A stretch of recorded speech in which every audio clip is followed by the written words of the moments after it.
Welcome back to the Price of Business. I'm your host, Skipper Price, talking to you about you and your business. You want to mention part of today's program brought to you by Standard Supply and Abbey Executive Suites.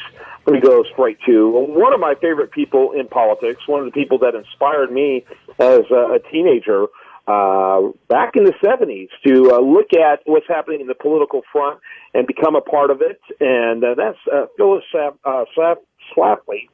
And Mrs. Schalfly, you're an awesome inspiration. I love the work you've done. And we've met a few times over the years at Republican conventions, and I think this is the third or fourth time you've been on my show. But I'm always delighted to have the opportunity to chat with you and appreciate the great work you have done and continue to do. Well, thanks for all those kind words. I've been a volunteer in politics all my life, and that's where the action and the fun is. Yep.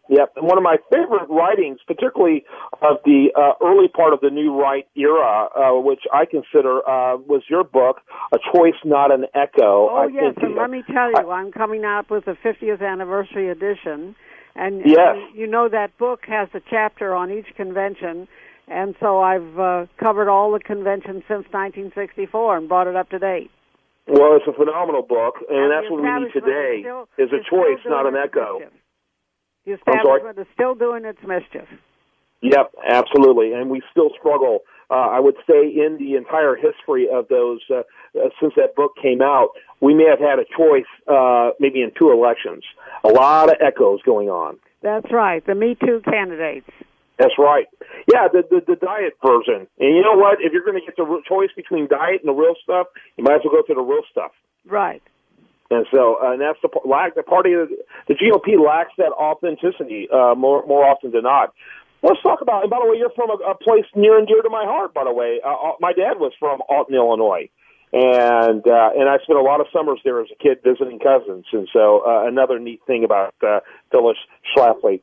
And so, Phyllis, let's talk a little bit about your latest work, which is the Common Core issue, which is another unmitigated disaster. It's unbelievable how big of an impact this is going to continue to have on young people. Talk a little bit about that. Two books coming out this month. I told you that Choice, Not an Echo will bring the story of the mischief of the Republican establishment up to date from 1964. They're still playing their same old tricks and games and trying to control the nominee and make him a Me Too candidate who will be just like the Democrats. And then the other book is called Who Killed the American Family? And you know, there's been a lot of talk about how the nuclear family has declined in numbers and percentage, and the nuclear family used to support itself. It didn't need government busybodies to tell them how to raise their kids or spend their money. And now we have all kinds of busybodies who are telling us, I guess it's in line with the Hillary Clinton idea that the village should raise the child. Right. And the less interaction we have from parents, the better. I point fingers and tell you who's to blame for all that mischief. So, Phyllis, tell us exactly what the Common Core is. Common Core is a special set of what they want our children to learn and not learn.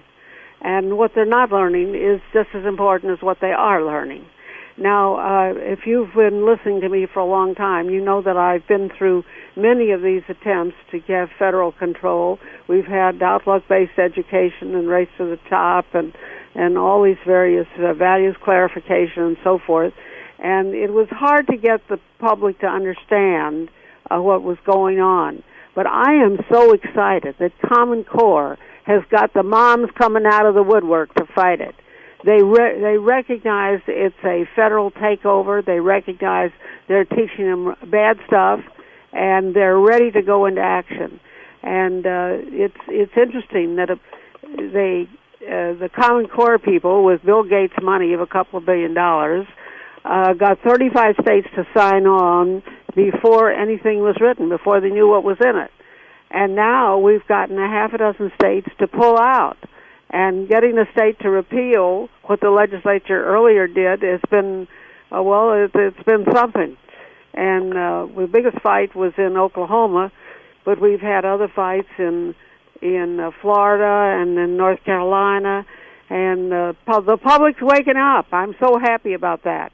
Yeah, That is good. What is it about states today that are so quick to acquiesce in things like Common Core without even reading what it entails? I mean, don't you find that interesting that there's almost, there was a lot of tension originally between the states and the federal government. Really, the federal government was working at the behest of the states, not the other way around. The history has been so driven by the national government. The states were the power for really up until the 20th century. Talk a little bit about, what is it about these states so willing to acquiesce?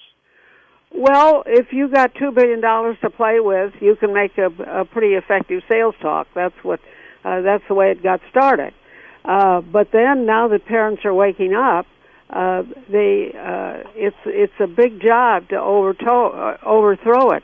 Let me tell you the Oklahoma story. Oklahoma was one of the 35 states that signed on immediately before they had a clue as to what was in Common Core. And then they woke up, the moms woke them up, and then the legislature repealed Common Core. And then there was the question, would the governor sign the repealer?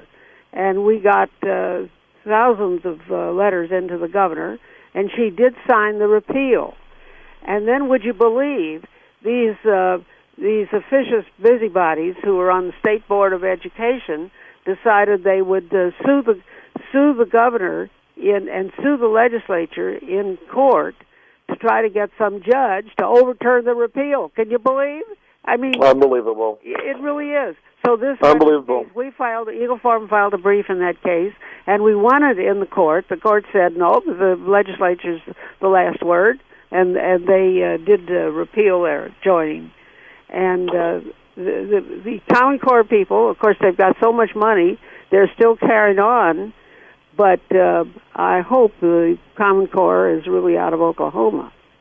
Yeah, and absolutely. It came to attention in different ways. Louisiana was one of the states that signed on, and then one day Governor Bobby Jindal looked at the homework his kid brought home from school, and he went into orbit. He thought it was just absolute nonsense, which it is. The math, they're teaching them to add fractions by drawing pictures.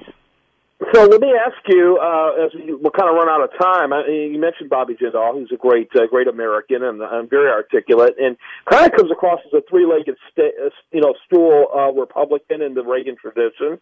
What do you think of Jindal? Who do you like? Is there anyone out there that you kind of like at looking at 2016? Well, I'm not going to pick our presidential candidate today, but I can tell you we're going. My new book, A Choice Not an Echo, is telling you what to look for, and we want somebody who's supported by the grassroots, not by the establishment, who want to give us a bipartisan Me Too candidate. Right. A bipartisan leap into more socialism. No question about it. Phyllis Schalfly, she's phenomenal. For extra info, go to my website, eagleforum.org. Yeah, eagleforum.org. Check her out. Phyllis Schalfly, a great lady, great American. I guess based on how busy you are, no plans of retiring, even though you recently had your 90th birthday. No. I just sent a birthday card to one of my members who celebrated her 100th birthday. Oh, boy. Well, you keep up the great work.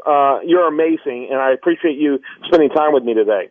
All right. You have a good day, and stay exposing the truth about Common Core. I will. Thank you so much.